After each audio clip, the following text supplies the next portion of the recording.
everyone! This week, we celebrate the fourth and final week of Advent. Next week, we celebrate Christmas.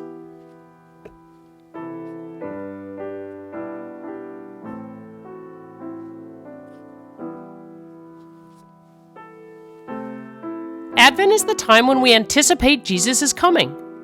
We are waiting for Jesus in his birth at Christmas. At the same time, we have Jesus in our hearts. So we spend the time drawing close to Jesus in our hearts and looking forward to seeing him alive in the world around us. There are 4 weeks of Advent. Each week of Advent has a special story. The first week is looking forward to Jesus' coming. In the second week, John the Baptist reminds us to turn back to God, and we heard of some mysterious person coming. Last week, we saw that mysterious person was Jesus, and we celebrated his miracles with joy. This week is when the angel visits Mary and Joseph to tell them about Jesus. Advent is a very special journey, and following that journey before Christmas makes Christmas even more special. A reading from the Holy Gospel according to Matthew. This is how Jesus Christ was born. A young woman named Mary was engaged to Joseph from King David's family. But before they were married, she learned she was going to have a baby by God's Holy Spirit. Joseph was a good man and did not want to embarrass Mary in front of everyone, so he decided to quietly call off the wedding.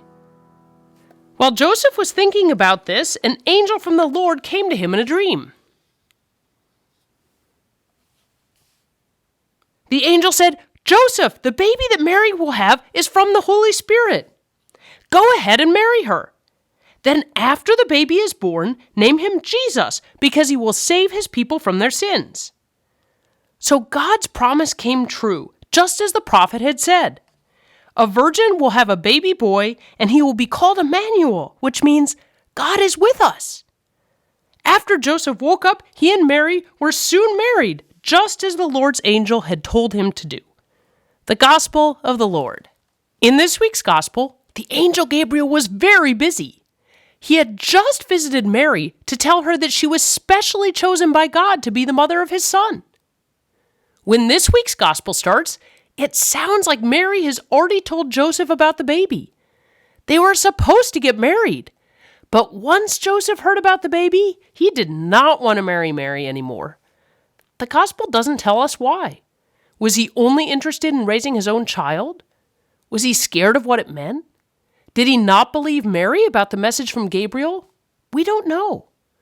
But it turns out Gabriel wasn't done sharing the message. He shared the same message with Joseph in a dream.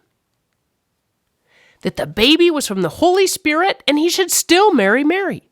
But it turns out Gabriel wasn't done sharing the message. He shared the same message with Joseph in a dream, that the baby was from the Holy Spirit and he should still marry Mary. What happens next is quite amazing. Instead of thinking it over or doubting Gabriel, he quickly goes back to Mary and the wedding is back on. Even though Joseph doubted it at first, he came around. He's just like we are. We often don't believe the message about Jesus at first. Maybe because we don't understand, or we're afraid, or not interested. But like Joseph, eventually we can listen and respond. God does not give up on us. So if we keep hearing a message, we should pay attention. Maybe someday God will send Gabriel to us, but in the meantime, we should listen for messages from Mary and others in our lives who tell us a message from God. I'm so glad for the story of Joseph. Mary inspires us to say yes to God right away, but Joseph reminds us that even if we don't say yes right away, we too can come around to saying yes.